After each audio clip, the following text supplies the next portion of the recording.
Então, galera, esse é nosso vídeo do trabalho de história. É o capítulo 12, a América Latina em busca da soberania.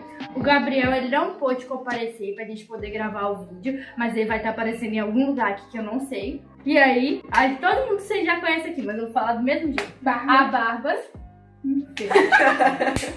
Ana. Letícia, né? Linda, maravilhosa. O Arthur e o Matheus, se feio e bobo, mora longe. Agora a gente vai começar o trabalho. Revolução Mexicana.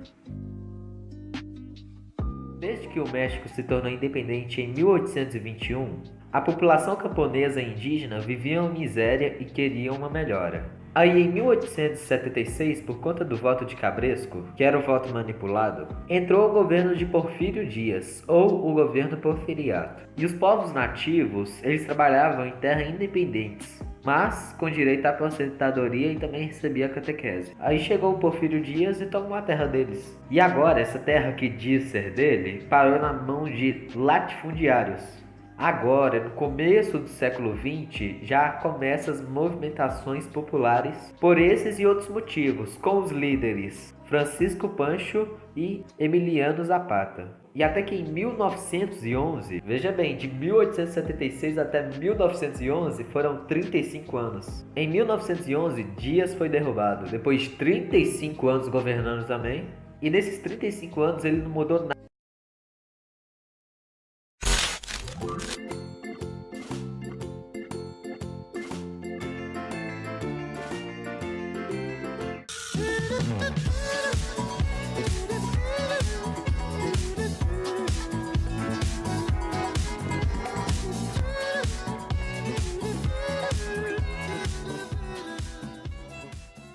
E nesses 35 anos ele não mudou nada no México.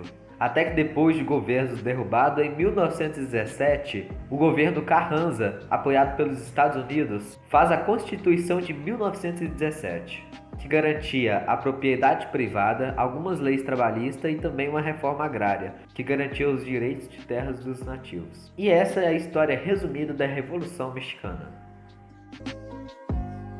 O controle do Canal do Panamá. Agora nós vamos falar sobre os Estados Unidos e o controle sobre o Canal do Panamá. Para entendermos melhor esse canal, vou explicar um pouco mais sobre ele. O Canal do Panamá é um canal que possui 82 km de comprimento e que liga a costa Atlântica à costa Pacífica. Foi feito com o intuito de facilitar o fluxo marítimo e teve sua inauguração no ano de 1914. Mas o Canal do Panamá não era do país do Panamá. Para alcançar seus interesses, os norte-americanos incentivaram a independência do Panamá, que era junto da Colômbia.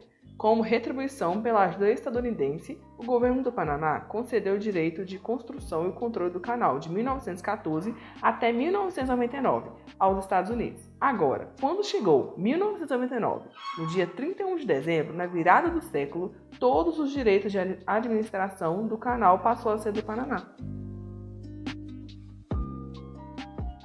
Ditadura de Batista.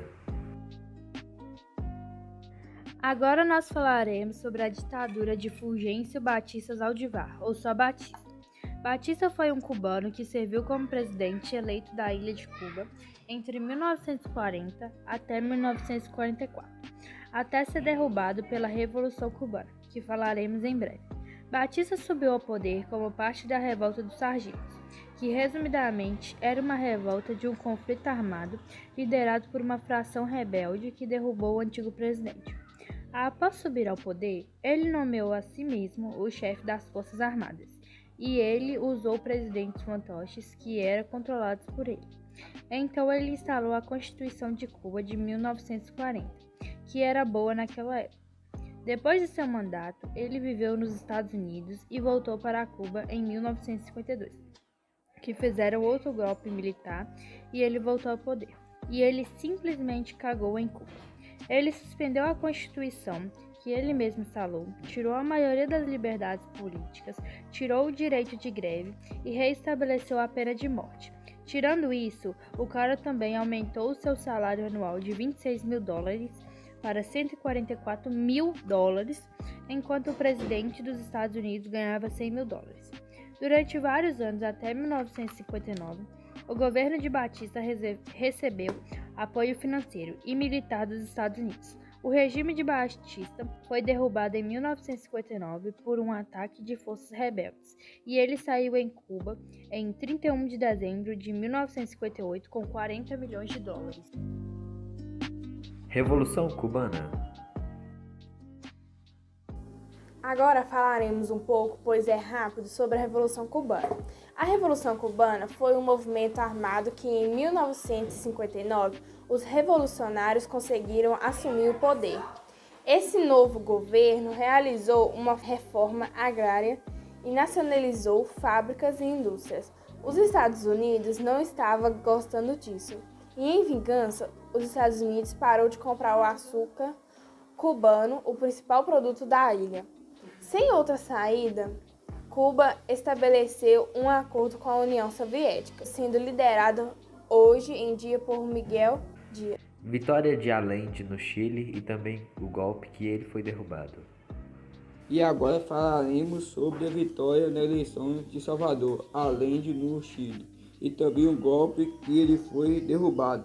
A década de 60 foi a década da luta armada no Chile, até que Salvador, um cara que era profissionalmente um médico, que se candidatou e acabou sendo eleito por voto popular para presidente. O seu governo socialista era composto com o apoio da Unidade Popular, grupo político formado por partidos de esquerda. E meio que esse governo socialista não aguardou os militares chilenos e as classes mais ricas da sociedade, fora que também eles estavam em crise. Então todos esses fatores foram motivos para o golpe militar, que derrubou ele da presidência. Ele morreu em 11 de setembro de 1973. Ditadura militar na Argentina. Agora falaremos sobre a ditadura militar na Argentina. Na Argentina aconteceram 6 golpes de Estado durante o século XX. Todos estabeleciam ditaduras. O que iremos falar é do golpe de 24 de março de 1976. Essa ditadura que foi implantada dessa vez é uma ditadura permanente. Não era comandada somente por uma pessoa, mas sim por militares. Em 1982, esse governo militar realizou a chamada Guerra de Malvinas contra o Reino Unido. Enfim, eles perderam as juntas militares.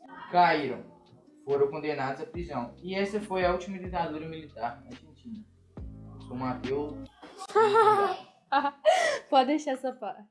E por último, reatamento e relações diplomáticas entre Estados Unidos e Cuba. Em 2014, pouco depois do Brasil tomar 7-1 da Alemanha, o presidente dos Estados Unidos na época, Barack Obama, e o presidente de Cuba na época, Raul Castro, anunciaram o restabelecimento total das relações diplomáticas entre os dois países. Você deve ter se perguntando o que isso quer dizer. Acabou o conflito que foi citado lá atrás. Aquela treta entre Cuba e Estados Unidos, então, acabou.